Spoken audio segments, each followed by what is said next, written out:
Operator, 911, what's your emergency? The line is quiet for a heartbeat then, and the silence stretches long enough to make your skin crawl, until finally, in a voice barely above a whisper, words drip like ice-cold poison. I killed him. 20 times I stabbed him. I don't know, I felt peace. The click of the call disconnects, leaving nothing but static and the echo of a life extinguished in an instant, a question that lodges in the mind. How does someone cross the line from thought to action, from fantasy to murder? I sit in the cold, sterile custody chair, wrists raw from the handcuffs, heart racing in a way that's almost serene. The paradoxical calm that comes from having done the unthinkable, and the detectives who hover around me, pens poised, tape recorders blinking, cannot fathom the thrill that courses through me, the meticulous anticipation that preceded each step, each cut, each calculated moment. Their eyes search for fear, for guilt, for hesitation, but there is none, only a measured, almost casual recounting of what I did and why, because in that moment I am not just a man. I am the culmination of years of obsession, planning, and silent observation, a force of nature that the world can barely comprehend. And as I lean back, letting my gaze drift to the sterile walls, I begin to narrate what brought me here, because the truth must be told, though it will terrify anyone who hears it. The ordinary days, the unnoticed patterns, the small betrayals and petty frustrations that fed the shadow within me until it grew large enough to dominate every waking thought. You might think monsters announce themselves. They do not. They wait, they watch, they study, they imagine, and when they act, it is deliberate, intimate, and devastating. My mind replays the scene endlessly even now, imagining each reaction, each shiver of fear, each subtle twitch of panic, and I realize that the confession itself is a final act of control, a way to dictate not just the story, but the audience's perception, to make them feel the unease, the creeping terror, and the fascination that comes from looking directly into a mind that knows no moral boundaries. Outside, the world continues, unaware that a life has been stolen, a crime completed, a plan executed with terrifying precision. And yet the true horror lies not in what I did, but in the calm, in the awareness that the act was inevitable, that it was not random, and that this darkness, this craving, this meticulous obsession, was always waiting for the moment to be unleashed. As the detectives scribble notes, asking questions I already anticipated, I feel a pulse of excitement. A reminder that what I have done is irreversible, that nothing can undo the perfection of the plan, the thrill of execution, the intoxicating realization that I am no longer confined by ordinary morality, and in telling you, I am both warning and confession, a way to make the world feel, for a moment, the fear I have carried, the control I have exercised, and the chilling calm that follows the storm. Monsters exist not in shadows alone. They live among us, hidden behind ordinary lives, polite smiles, and silent observation. And when they act, they leave a mark not just on their victims, but on the minds of anyone who dares to imagine themselves in their place. That is where the story begins, not in the act itself, but in the anticipation, the obsession, the darkness that smoldered quietly until it was finally free to erupt. And now I sit here, ready to tell you everything. I wasn't born a monster, not in the obvious way, but from the very beginning, There were pieces of darkness hiding beneath ordinary moments, subtle, quiet, almost invisible to anyone who looked at me and saw a normal child. My earliest memories are like fragments of a puzzle I didn't yet understand, a fascination with control, a thrill in small manipulations, the way I could make my siblings or classmates react without them realizing why, and the ripple of power that ran through me when I saw their expressions twist in confusion, frustration, or fear. My parents were ordinary people, distracted, loving in their way, but blind to the undercurrents in their child's mind. I remember staring at the birds in the backyard, watching their movements, noting their habits, cataloging patterns in everything around me, and imagining what it would be like if I could bend them, bend people to my will. These were small fantasies at first, harmless, I thought, but they were seeds and they grew silently, nourished by moments of boredom, loneliness, and the subtle injustices I felt every day. Teachers scolded me for minor mischief, peers teased me, siblings ignored me, and each slight, each dismissal, each moment of helplessness imprinted itself on my mind, teaching me early that weakness is exploitable, that people are predictable, that control is power. I began testing boundaries quietly, always careful not to get caught, pushing limits, watching reactions, taking note of the ones that panicked, the ones that resisted, the ones that simply froze.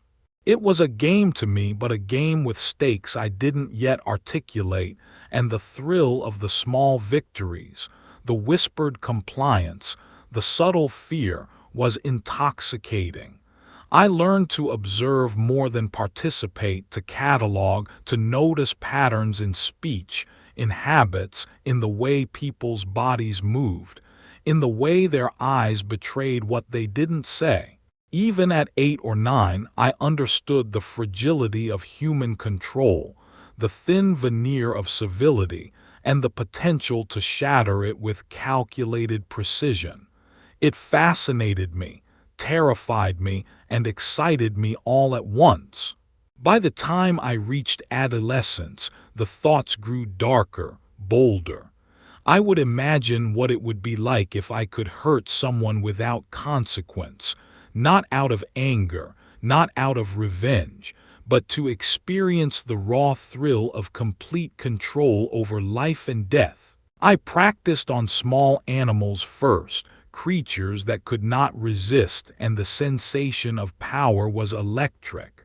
I remember the first time I killed a frog, just to feel the process from start to finish, observing the minute details of life slipping away, the resistance, the struggle, the inevitable stillness, and in that stillness, a cold, intoxicating calm settled over me.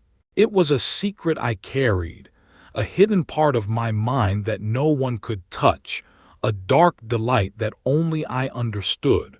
There were times I fantasized about people at school, imagining scenarios, plotting them meticulously in my mind, studying routines, cataloging weaknesses. I didn't act yet, but the desire to step beyond the line of morality was growing, simmering quietly beneath the ordinary life I presented to the world. Loneliness fed it. I was never completely accepted, never completely understood, and the isolation made me turn inward, into thoughts no one else dared explore. I began to notice the small betrayals around me, how people lie, cheat, manipulate for their own benefit, and I realized that morality is often a facade, that society teaches rules, but rules are fragile, that control is everything, and if one is willing to embrace it fully, the world bends to them. I found myself cataloging these observations. Who lies to whom?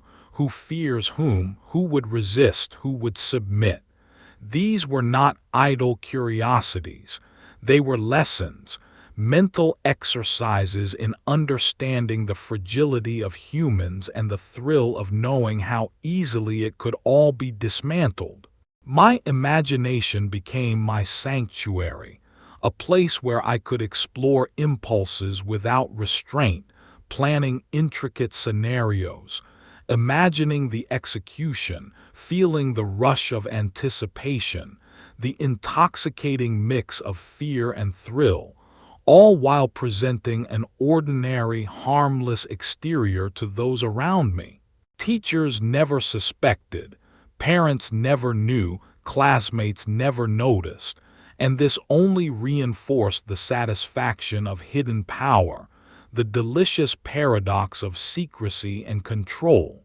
In my teenage years, fantasies became more vivid, more detailed, and the obsession with execution, the act itself, began to consume me. I would imagine the moment over and over, observing the person, calculating timing, planning movements, practicing sequences in my mind, rehearsing every contingency. I cataloged vulnerabilities not just physically but emotionally. Who panicked easily, who froze, who would resist futilely, who could be manipulated with words alone. The thrill of the imagination, the mental rehearsal, became a compulsion. I understood early that anticipation, planning, and observation are as intoxicating as the act itself. Every day I lived a double life, outwardly ordinary, inwardly calculating, imagining, rehearsing. The ordinary world never suspected. They smiled at me, laughed at my jokes, praised my work, oblivious to the storm beneath. And every evening I would return to the shadows of my mind, letting my imagination run wild, reliving the patterns I had observed, imagining scenarios, rehearsing perfection, savoring the thrill of control I could not yet realize in reality. By the end of high school, I had perfected patience, concealment, and mental rehearsal.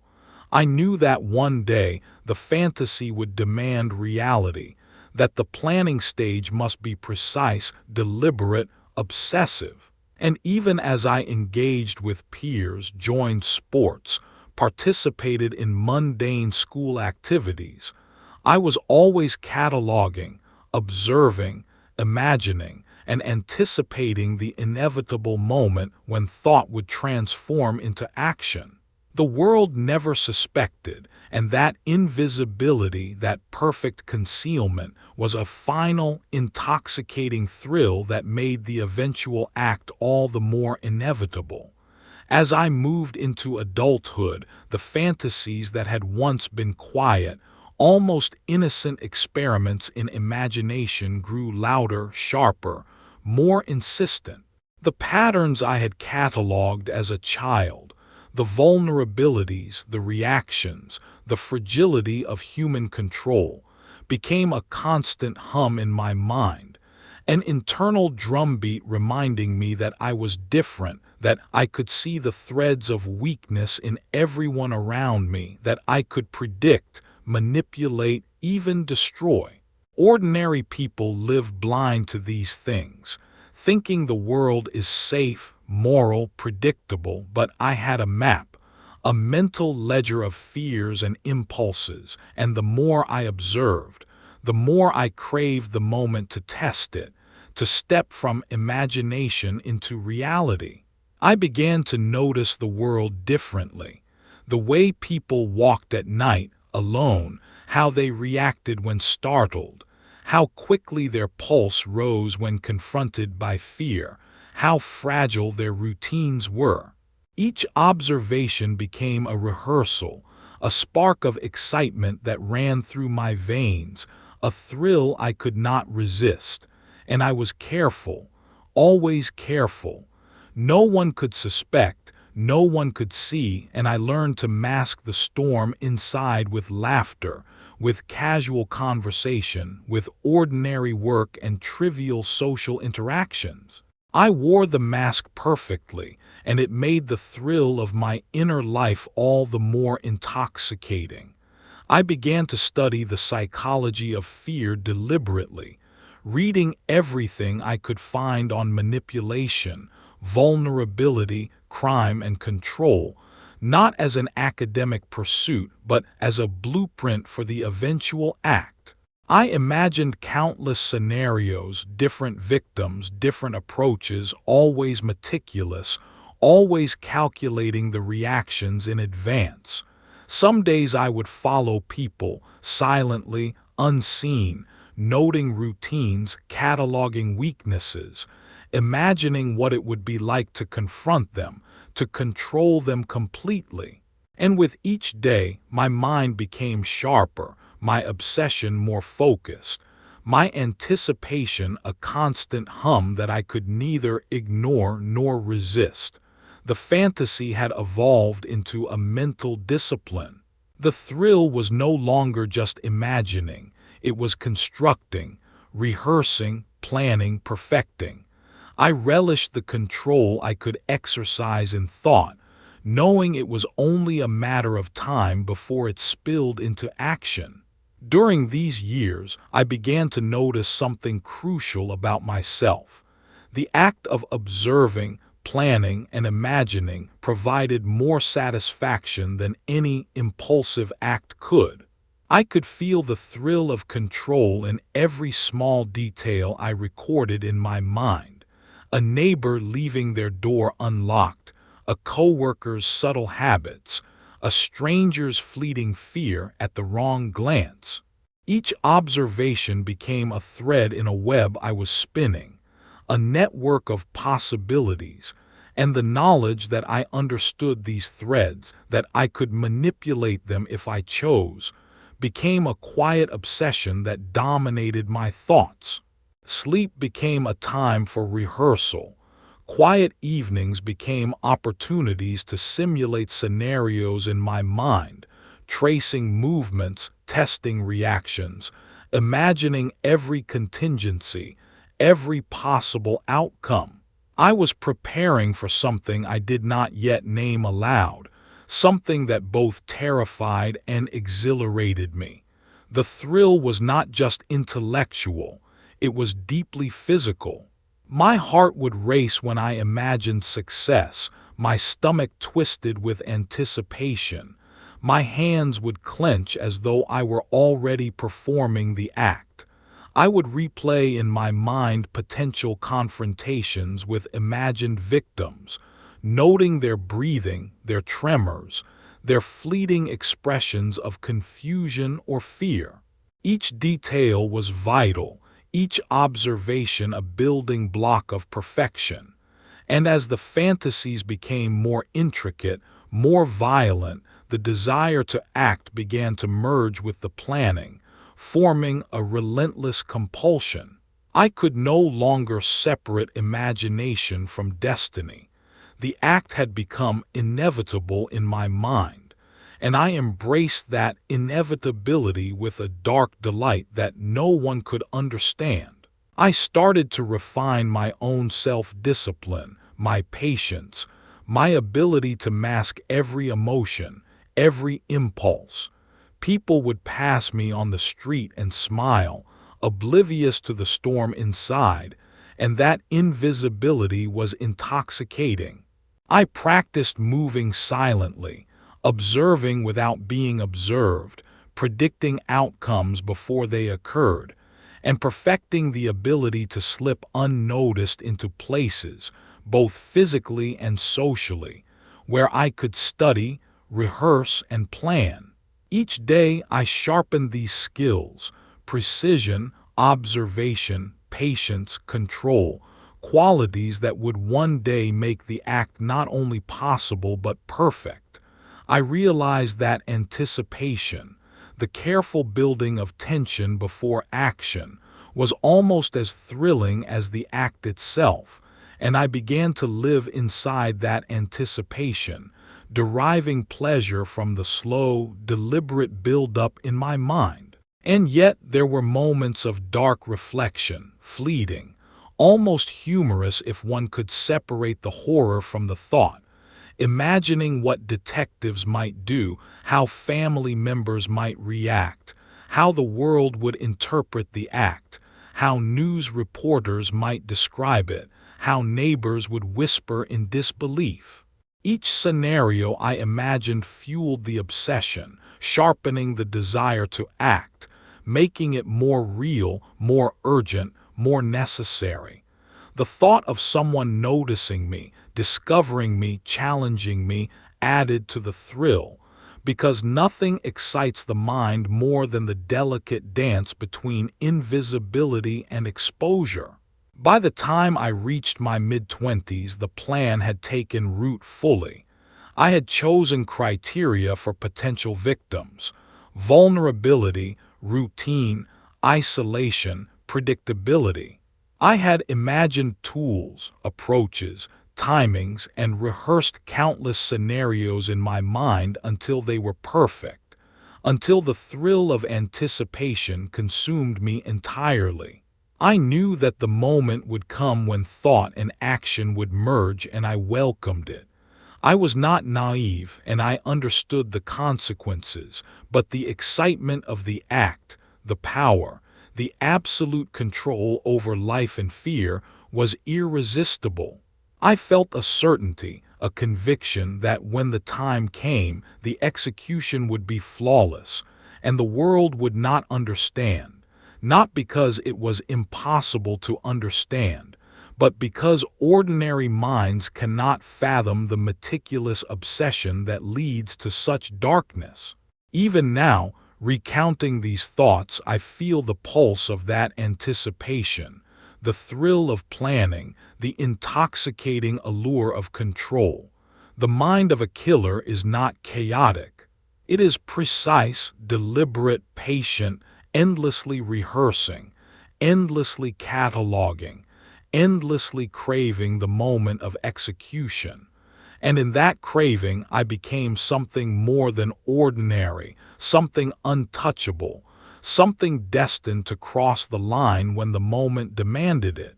By the time I decided the moment had come, every thought, every action, every minute of observation had led to a single, inevitable conclusion.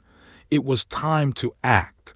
Planning became a ritual, an obsession, and I approached it with the precision of a surgeon and the patience of a predator. I mapped the entire environment in my mind, every room, every doorway, every weak point, every potential escape route, and I imagined every possibility, every contingency, from the most mundane interruption to the most extreme unforeseen obstacle. I studied the patterns of people around the house, the timing of deliveries, the occasional footsteps in the hall, even the way the wind shifted at night, because nothing could be left to chance. Every detail mattered. Every detail was essential. In my mind, I rehearsed the approach, the entry, the movements, the sequence of action, the timing of breaths, the angle of each step, the anticipated reactions, and the fleeting moments of panic I would witness. Each rehearsal was a thrill, a pulse-quickening preview of what was to come, and with each repetition the act felt more real, more inevitable, more intoxicating. I chose my tools with meticulous care. Knives of varying lengths, each selected for a precise purpose, gloves to avoid leaving fingerprints, clothing that would not hinder movement, and items to manage potential evidence. I studied the tactile feel of each object, how it would sit in my hand, how I would hold it, how each movement would translate from thought to reality. I imagined the weight, the pressure, the precision needed until every movement was ingrained, almost automatic, rehearsed countless times in the empty rooms of my apartment, with mirrors as silent observers of my obsession. I even rehearsed how I would react to fear, Not my own, for I did not anticipate fear, but theirs. The slight tremor in the hand, the widening of the eyes, the subtle hesitation before the inevitable. The anticipation of observing it, controlling it, savoring it, became a quiet, almost unbearable compulsion that dominated every waking thought. I chose my victim carefully, someone whose routines were predictable, whose isolation made them vulnerable, whose responses I could anticipate, who unknowingly fit the exact criteria I had meticulously catalogued for years. I followed them at a distance, noting patterns in everyday life. When they left the house, when they returned, the creak of the floorboards, the timing of their meals, the way they responded to the mail, the neighbors, the sounds of life inside their home. Each observation added another layer to my plan, another thread in the web I had spun, and with each new detail, the thrill of anticipation deepened. I catalogued weaknesses: doors that didn't lock properly, windows that rattled, predictable reactions to sound or light, small habits that would allow me to manipulate the scenario perfectly. I imagined every moment of the act itself, rehearsed it endlessly in my mind, and with each repetition it became more vivid, more real, and more irresistible. I planned the timing with obsessive care. I selected nights with minimal foot traffic, minimal noise, when the world would be asleep and unaware, when shadows could conceal every step. I memorized the streets, the paths, the alleys, the places I could vanish if necessary, and the mental image of the approach became a blueprint I would never forget. I rehearsed entrances, exits, timing of breaths, and even imagined contingencies. What if someone walked past the house unexpectedly? What if a car approached? What if my own nerves betrayed me for a fraction of a second? Each possibility was examined, mitigated, rehearsed. Control was everything. The more prepared I felt, the more intoxicating the anticipation became, and the more certain I was that the act, when it finally occurred, would be flawless. I also rehearsed the aftermath, imagining how I would remove evidence, how I would leave the scene, how I would blend into ordinary life afterward. I visualized wiping surfaces, hiding tools, disposing of anything that could trace back to me, and the sense of invincibility this brought was intoxicating. I imagined the news, the police response, the investigators scratching their heads, searching for answers I had already memorized and removed, and the quiet satisfaction of knowing that even if someone investigated, they would never understand the mind behind the act, never comprehend the patience, the preparation, the obsessive precision that made it possible. I spent hours, days, weeks perfecting each element in my mind. I mentally rehearsed variations. What if the sequence was altered? What if a reaction was different than expected? What if I made a mistake?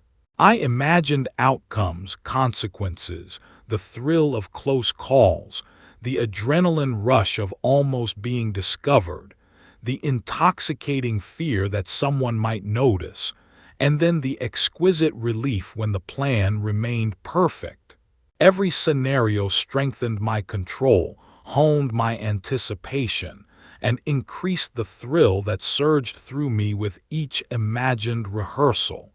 Even mundane activities became opportunities to reinforce my plan. Walking in public, I would observe strangers, imagining what would happen if I were invisible, if I had the power to manipulate, to frighten, to dominate. I catalogued every reaction, every facial expression, every subtle sign of compliance or panic, and each observation reinforced my belief that the act I planned was not just possible, but inevitable. The anticipation of control, of watching someone realize the futility of resistance, became a compulsion that I could not resist.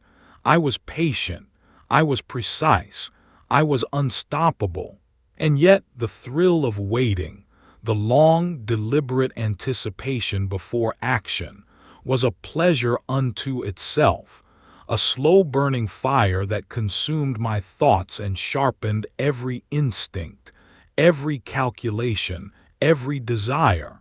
By the night I chose, I had rehearsed the act so many times in my mind that I felt as though it had already occurred. The house, the victim, the tools, the sequence of events, all were etched into memory with perfect clarity. I could see the fear in their eyes before it even happened, feel the tremor of resistance before it even began, anticipate the silence after the act with precision. The thrill of absolute control, of being entirely invisible while orchestrating the moment, was almost unbearable. And yet I waited. I was patient, because perfection required time, and the act would only be as thrilling as the anticipation leading to it.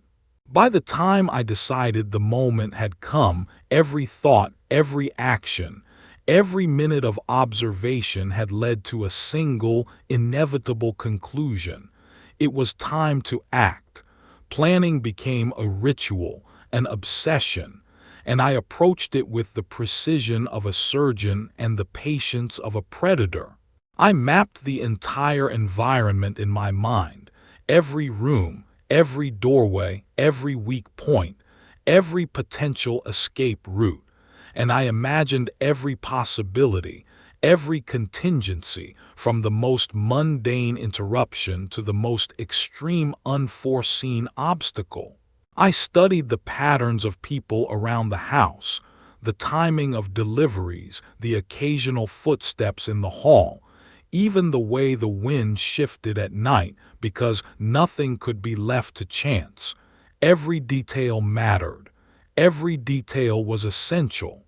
In my mind, I rehearsed the approach, the entry, the movements, the sequence of action, the timing of breaths, the angle of each step, the anticipated reactions, and the fleeting moments of panic I would witness. Each rehearsal was a thrill, a pulse-quickening preview of what was to come, and with each repetition the act felt more real, more inevitable, more intoxicating. I chose my tools with meticulous care. Knives of varying lengths, each selected for a precise purpose, gloves to avoid leaving fingerprints, clothing that would not hinder movement, and items to manage potential evidence. I studied the tactile feel of each object, how it would sit in my hand, how I would hold it, how each movement would translate from thought to reality. I imagined the weight, the pressure, the precision needed until every movement was ingrained, almost automatic, rehearsed countless times in the empty rooms of my apartment, with mirrors as silent observers of my obsession.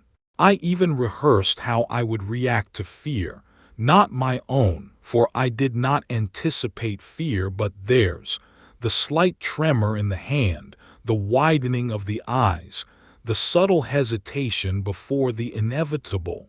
The anticipation of observing it, controlling it, savoring it, became a quiet, almost unbearable compulsion that dominated every waking thought. I chose my victim carefully, someone whose routines were predictable, whose isolation made them vulnerable, whose responses I could anticipate, who unknowingly fit the exact criteria I had meticulously catalogued for years. I followed them at a distance, noting patterns in everyday life. When they left the house, when they returned, the creak of the floorboards, the timing of their meals, the way they responded to the mail, the neighbors, the sounds of life inside their home. Each observation added another layer to my plan, another thread in the web I had spun, and with each new detail, the thrill of anticipation deepened.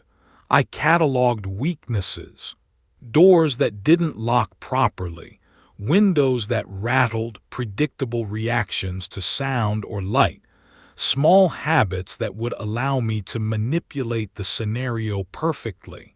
I imagined every moment of the act itself, rehearsed it endlessly in my mind, and with each repetition it became more vivid, more real, and more irresistible. I planned the timing with obsessive care. I selected nights with minimal foot traffic, minimal noise, when the world would be asleep and unaware, when shadows could conceal every step. I memorized the streets, the paths, the alleys, the places I could vanish if necessary, and the mental image of the approach became a blueprint I would never forget. I rehearsed entrances, exits, timing of breaths, and even imagined contingencies. What if someone walked past the house unexpectedly? What if a car approached? What if my own nerves betrayed me for a fraction of a second? Each possibility was examined, mitigated, rehearsed. Control was everything. The more prepared I felt, the more intoxicating the anticipation became, and the more certain I was that the act, when it finally occurred, would be flawless. I also rehearsed the aftermath, imagining how I would remove evidence, how I would leave the scene, how I would blend into ordinary life afterward. I visualized wiping surfaces, hiding tools, disposing of anything that could trace back to me, and the sense of invincibility this brought was intoxicating. I imagined the news, the police response, the investigators scratching their heads, searching for answers I had already memorized and removed, and the quiet satisfaction of knowing that even if someone investigated, they would never understand the mind behind the act, never comprehend the patience, the preparation, the obsessive precision that made it possible. I spent hours, days, weeks perfecting each element in my mind. I mentally rehearsed variations. What if the sequence was altered? What if a reaction was different than expected?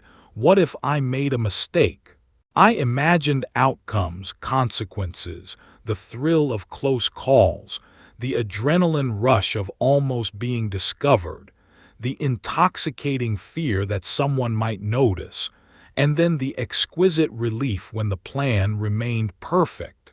Every scenario strengthened my control, honed my anticipation, and increased the thrill that surged through me with each imagined rehearsal. Even mundane activities became opportunities to reinforce my plan.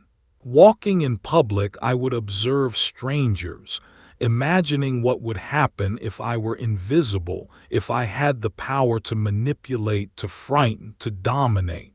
I cataloged every reaction, every facial expression, every subtle sign of compliance or panic, and each observation reinforced my belief that the act I planned was not just possible, but inevitable. The anticipation of control, of watching someone realize the futility of resistance, became a compulsion that I could not resist. I was patient. I was precise. I was unstoppable. And yet the thrill of waiting, the long, deliberate anticipation before action, was a pleasure unto itself, a slow-burning fire that consumed my thoughts and sharpened every instinct, every calculation, every desire. By the night I chose, I had rehearsed the act so many times in my mind that I felt as though it had already occurred. The house, the victim, the tools, the sequence of events, all were etched into memory with perfect clarity. I could see the fear in their eyes before it even happened, feel the tremor of resistance before it even began, anticipate the silence after the act with precision. The thrill of absolute control, of being entirely invisible while orchestrating the moment, was almost unbearable. And yet I waited. I was patient, because perfection required time, and the act would only be as thrilling as the anticipation leading to it.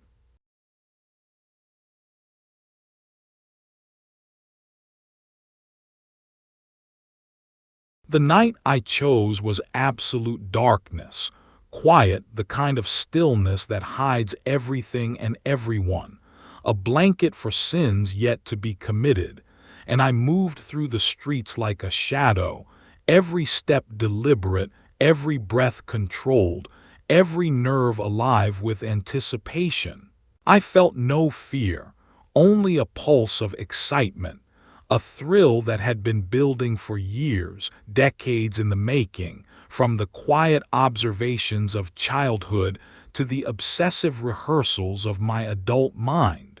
Approaching the house, the familiar scent of wood, old carpet, and faint smoke drifted toward me, grounding me in the reality of the moment even as my imagination ran wild, replaying every scenario I had anticipated, every reaction I expected to see. I paused, hand hovering over the doorknob, listening to the faint sounds inside, the creak of floorboards, the rustle of fabric, the quiet hum of an appliance, the breathing of a life unaware it was about to end. Each sound, each subtle movement heightened the anticipation, and I felt a rush of power so intense it threatened to overwhelm me. I entered silently, every step rehearsed, every movement precise. The darkness embraced me, concealing my presence, and I moved through the rooms as though guided by instinct, eyes scanning, muscles coiled, mind calculating every possibility.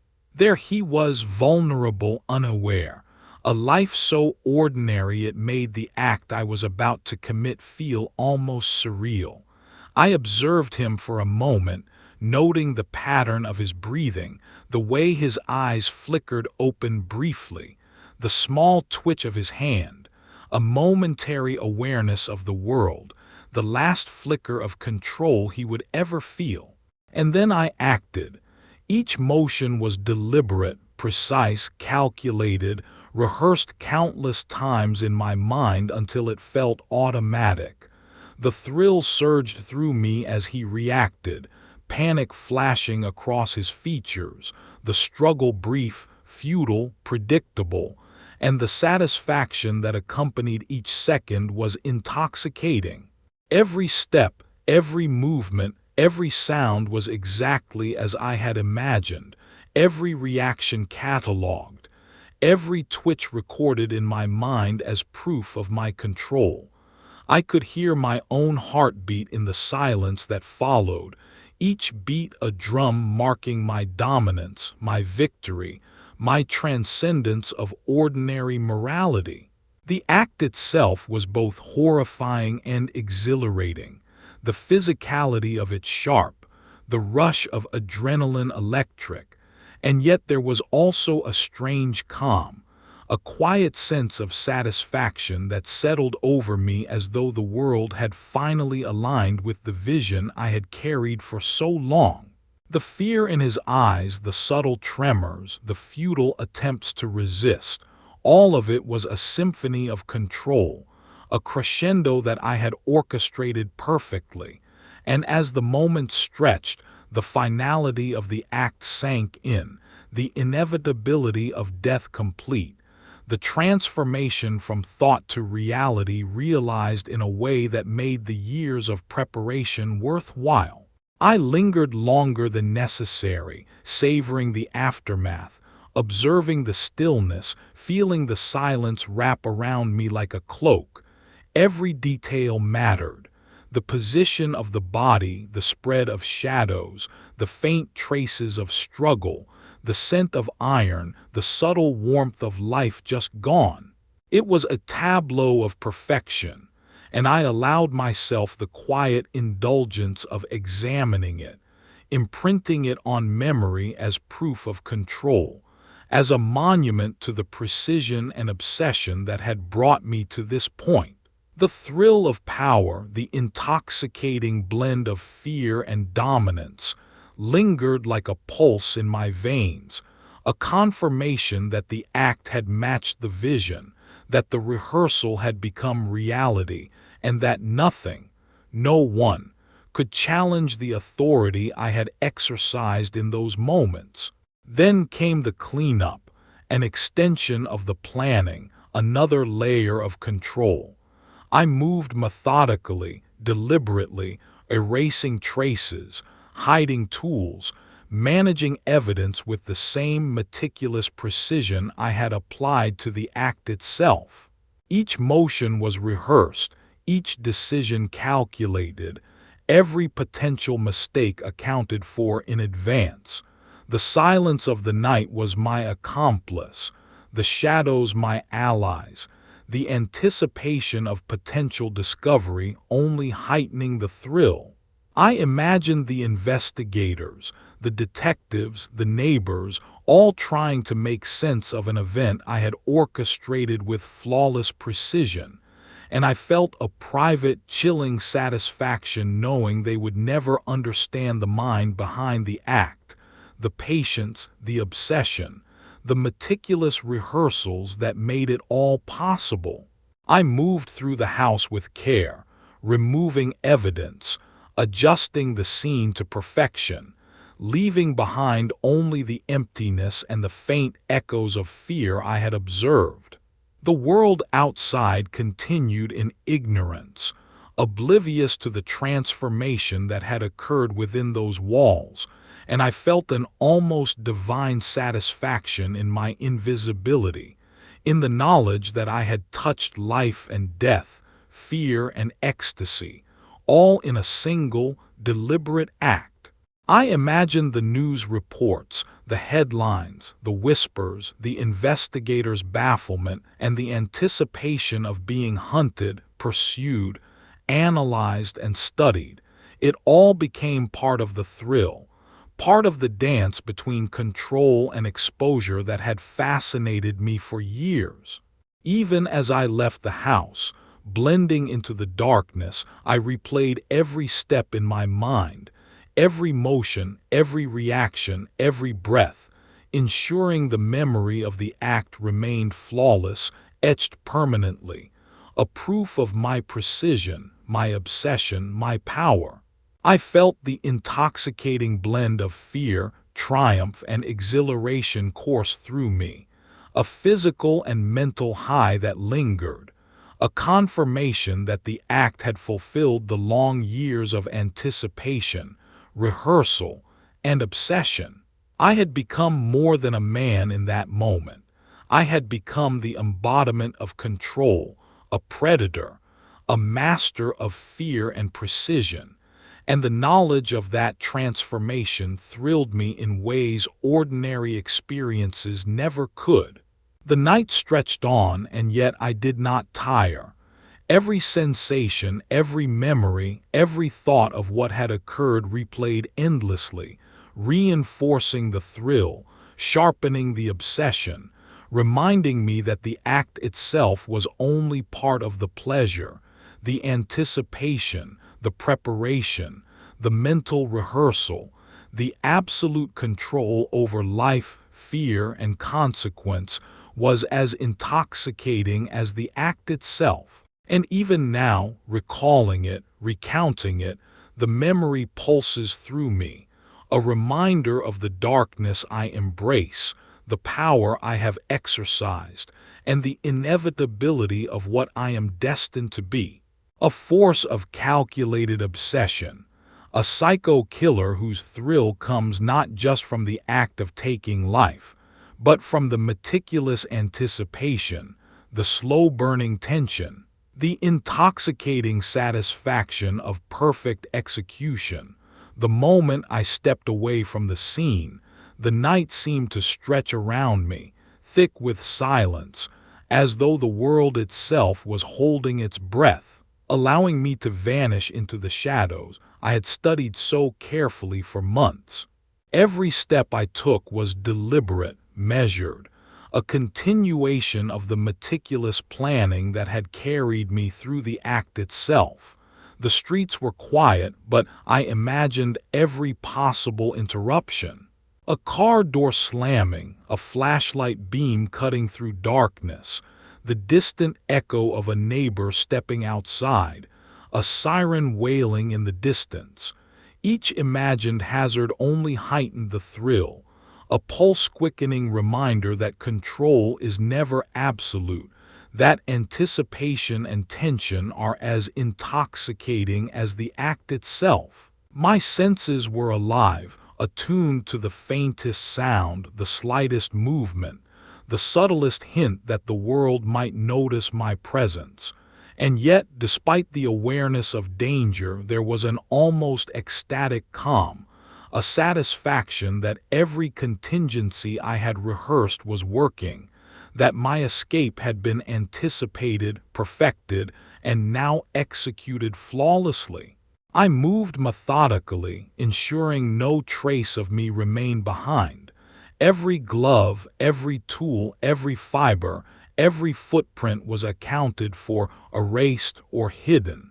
I replayed the sequence in my mind, step by step, ensuring perfection, testing each moment against the rehearsals I had carried out over years, and each confirmation of success was a rush of exhilaration.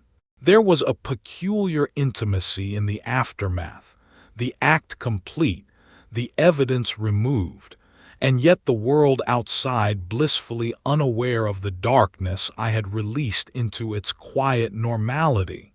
I felt a strange thrill in knowing that even if someone were to discover the scene, the subtleties of my preparation, the hidden traces of planning, and the cold precision of execution would remain invisible to ordinary eyes. Control, I realized, extended far beyond the act itself. It continued through the aftermath, through the unseen, the unnoticed, the perfectly executed escape. In the hours that followed, I found myself reliving the event endlessly. The memory of the act played on a loop in my mind, each second sharp, precise, and intoxicating. I examined every detail, the angle of a step, the flash of panic in his eyes, the sound of breathing, the faint warmth of life slipping away, the subtle creak of floorboards during the struggle. Each element was immortalized in my memory, a perfect record of the control I had exerted and the inevitability of the outcome. And even as I relived it, I felt the lingering pulse of thrill, the adrenaline that refused to dissipate, the quiet satisfaction that comes from knowing that years of obsession, study, and anticipation had culminated in perfection. Sleep came uneasily, fragmented by replaying moments in my mind, rehearsing for contingencies that no longer existed, imagining scenarios that would never occur. Yet in this restlessness, I found a strange delight. The mind of a predator never truly sleeps, never truly rests, and the constant awareness of possibility, danger, and control became a comforting rhythm, a testament to the meticulousness of the life I had led, the planning that had guided me, and the precision that had allowed the act to unfold exactly as I had imagined. Even mundane morning routines became exercises in awareness, testing my own reactions, rehearsing sequences of control, imagining the next possible target, the next scenario, the next thrill. The act had been consummated, but the obsession, the anticipation, the thrill remained, alive and potent, fueling every thought. I began to imagine the investigation that would follow, the detectives piecing together fragments of the event, the forensic team scanning for clues, neighbors recounting fleeting observations that ultimately revealed nothing, journalists speculating on motives, on timing, on opportunity. I imagined their frustration, their confusion, and felt a private, almost perverse satisfaction. The thrill of the crime had not ended with the act. It continued in the awareness that I had orchestrated not only the murder but also the perception of it, the impossibility of tracing it back to me, the invisibility I had mastered. Control extended into the narrative and I reveled in it. I also felt a darker, more personal satisfaction, a confirmation of identity. The act had transformed the abstract fantasies of my adolescence into tangible reality. I was no longer just a thinker of dark thoughts, a manipulator of imagination. I was a doer, a predator, a psycho killer whose control, anticipation, and precision had led to the fulfillment of years of obsession. The exhilaration was almost overwhelming, a cocktail of fear, triumph, and ecstasy that pulsed through me as I observed the world continuing in blissful ignorance of what had occurred. I was unseen, untouchable, perfectly executed, and yet fully aware of the magnitude of what I had done. Even as days passed, the anticipation and thrill remained. Each mundane interaction, each quiet moment, each routine step carried the echo of what I had accomplished. The act itself had been only the beginning, the rehearsal, the planning, the anticipation, the mastery of control, and the perfection of the aftermath were all part of the intoxication, each element as necessary and satisfying as the act itself. And in that lingering thrill, I understood something fundamental. The monster I had become was not defined solely by the act of murder, but by the obsession, the patience, the anticipation, and the psychological mastery that had led to it. In the quiet hours, I allowed myself reflection, and in that reflection came both pride and a chilling exhilaration. I had executed the perfect plan, anticipated every contingency, controlled every moment, and emerged unobserved. I had transformed fantasy into reality with flawless precision, and in doing so I had confirmed the truth I had known all along, that the thrill, the obsession, the anticipation, and the meticulous control were as intoxicating, as vital, as thrilling as the act itself. I had become something more than human, something beyond ordinary morality, something that would forever inhabit the spaces between thought, anticipation, and execution, the ultimate predator, silent, calculating, and victorious. It was inevitable that the web I had spun, intricate and flawless as it seemed, would eventually be noticed, that the threads of obsession, precision, and control would be traced, if only partially, back to me. The moment of capture arrived not with a sudden rush of chaos, but quietly, methodically, as if the universe had finally decided that the story must be complete. I remember the handcuffs, cold, unyielding, restraining my wrists, but they could not restrain the thrill that surged within me, the quiet, almost ecstatic acknowledgement that the culmination of years of anticipation, observation, and meticulous planning had led to this moment. The interrogation, the forced reckoning, the opportunity to confess with calm precision.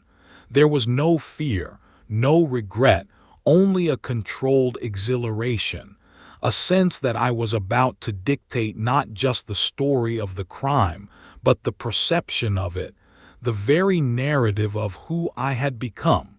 Sitting across from the detectives, tape recorders blinking, pens poised, I began to speak, and every word was deliberate, every pause calculated to draw attention, to build suspense, to invite them into the shadows of my mind without ever truly letting them enter. I told them about the childhood observations, the early experiments, the patterns I had cataloged, the thrill of anticipation that had consumed me since adolescence. I described the years of mental rehearsal, the obsessive planning, the thrill of observing vulnerability, the intoxicating control that had grown in intensity with every passing year. Each detail I revealed was selected to convey not just the what, but the why, to show that this was not a random act of madness, but the inevitable product of obsession, patience, and the careful nurturing of darkness. I spoke of the night itself, the entry, the precise movements, the anticipation of each reaction, the thrill of power as life flickered and faded under my control. I described the sensory details. The creak of floorboards, the tremble of panic, the momentary widening of eyes, the final stillness. And in recounting it, I felt the familiar rush, the pulse of excitement that had accompanied the act itself. They asked questions, probing, searching for hesitation, fear, remorse, and yet there was none. I answered calmly, deliberately, savoring the tension my words created, watching as they tried to comprehend the mind that spoke so openly of what no ordinary human could endure, let alone execute. As the confession deepened, I allowed the audience to see the philosophy behind the act, the irresistible allure of control, the intoxicating blend of fear and power, the perfection of planning and execution. I revealed how the thrill was not in the chaos, but in the anticipation, in the mastery of every detail, in the observation and manipulation of human reactions. I explained clinically how the meticulous rehearsals, the patience, the cataloging of weaknesses and the quiet obsession with perfection were not aberrations, but the very essence of what had led me to commit the crime with flawless precision. In that room I became more than a man. I became an idea, a force, a careful observer who had transformed thought into action with absolute control. I confessed the dark delights, the exhilaration, the recognition that morality had been irrelevant, that societal rules were fragile, and that my mastery over them had brought me an intoxicating thrill. I admitted without shame that the act had been pleasurable, a fulfillment of years of obsession, and that the psychological high, the awareness of domination, and the perfection of execution had been as satisfying as life itself could ever provide. The detectives listened, scribbling notes, exchanging glances, trying to comprehend the mind behind the words.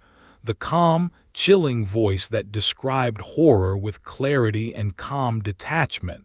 I could see the unease, the fascination, the fear creeping slowly into their expressions, and it thrilled me further.